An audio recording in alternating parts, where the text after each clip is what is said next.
अब एक चीज़ तो साफ है कि जो ये कहते थे कि आतंकवाद का कोई धर्म नहीं, आतंकवाद का कोई चेहरा नहीं, वो सब चीज़ें अब सामने आ रही हैं और सामने नहीं आ रही है। भारत की सरकार ने आतंकवादियों पर जिस तरह की कार्रवाई की है उसके रिजल्ट भी हमारे सामने हैं। पहले जब भी हिंदुस्तान में कोई भी इस तरह की घटना आतंकवादी करते थे तो सैकड़ों संगठन निकल के आते थे कि हम जिम्मेवारी लेते हैं, हम जिम्मेवारी लेते हैं। अब जिम्मेवारी नहीं ले रहे, मुंह ढक रहे हैं। और कार्रवाई के बाद पाकिस्तान में जो आतंकवाद के प्रोध आए हैं, जो प्रोसते हैं, जो ये घटिया और नीच काम करके अशांति फैलाने का काम करते हैं, वो ISI के संरक्षण में सेफ हाउस में पाकिस्तान की सरकार उनको पनाह दे रही है। मगर हम लोग साफ है कि जो भी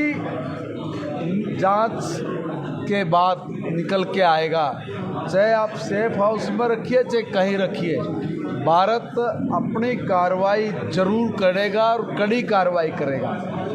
जो भी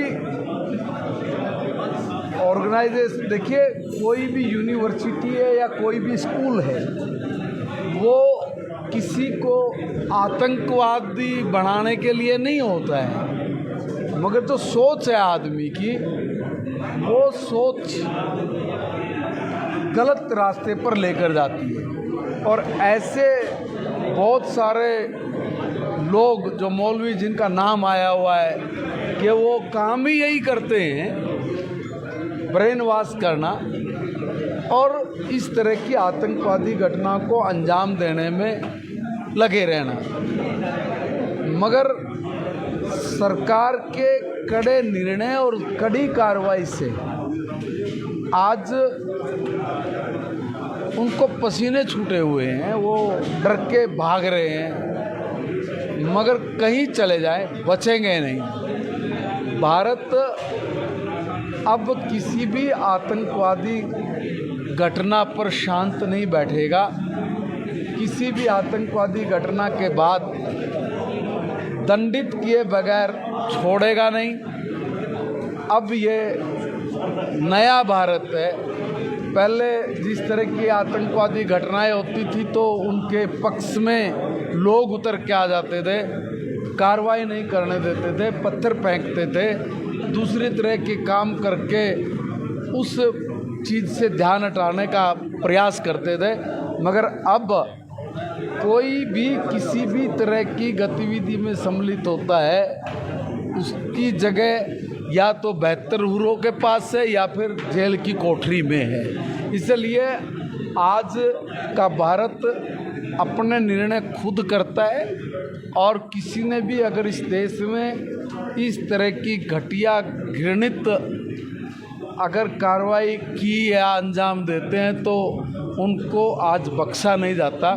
इस घटना में भी मैं कह रहा हूँ, हर तथ्य को, हर पक्ष को सरकार ध्यान में रख के चल रही है और जहाँ जहाँ से जो भी सुराग मिल रहे हैं, जहाँ जहाँ पर इन लोगों ने जिन जिन के साथ संपर्क करके और इस घटना को और बड़ी ज़्यादा घटनाओं को अंजाम देने का, जैसे आपके मीडिया के माध्यम से हमें जानकारी मिल रही है, उन्होंने जो तय किया हुआ था, सोचा हुआ था, उन सब टारगेट्स पर सरकार, पुलिस प्रशासन और जो एक जॉइंट ऑपरेशन चला वो सब लोग उसमें पहुंच रहे हैं। कोई बख्शा नहीं जाएगा और कड़ी कार्रवाई के निर्देश आदरणीय प्रधानमंत्री जी ने भी बाहर से आते तुरंत दिए हैं।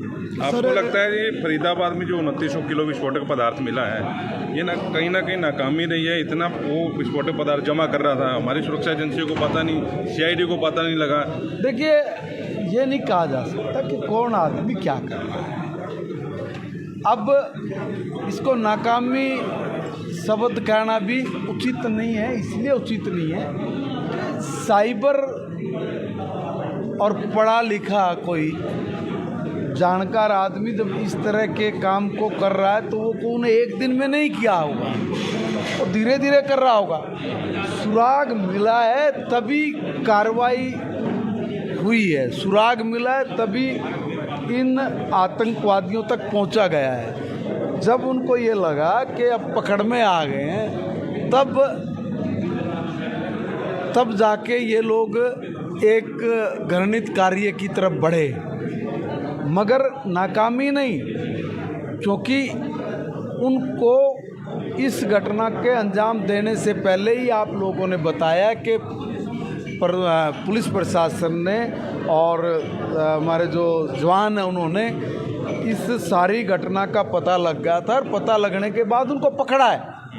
तो उनका जो संपर्क था, उस संपर्क तक पहुंचना और पहुंचकर उसको अंजाम देने से रोकना और उनको समय रहते कार्रवाई करके पकड़ लेना, ये नाकामी नहीं है। ये आप जवान के हौसले को डाउन नहीं करना है। उन्होंने जैसे जैसे किसी चीज़ की खबर मिली, किसी चीज़ का सुराग मिला, उस पर त्वरित कार्रवाई की है। एक बड़ी घटना को अंजाम देते उससे पहले हमारे जवानों ने उसको निष्फल कर दिया। सर, यूनिवर्सिटी में एनआईए की टीम पहुंची है, उसके बाद स्कूल भी चलते हैं इससे जो देखिए वो उसमें क्या जांच होगी? देखिए, एनआईए हमारी एक ऐसी संस्था है जो हर बारीक से बारीक पहलू पर भी काम करती है। इसलिए जो भी इन सब चीज़ों से संबंधित सुराग मिलते जाएंगे,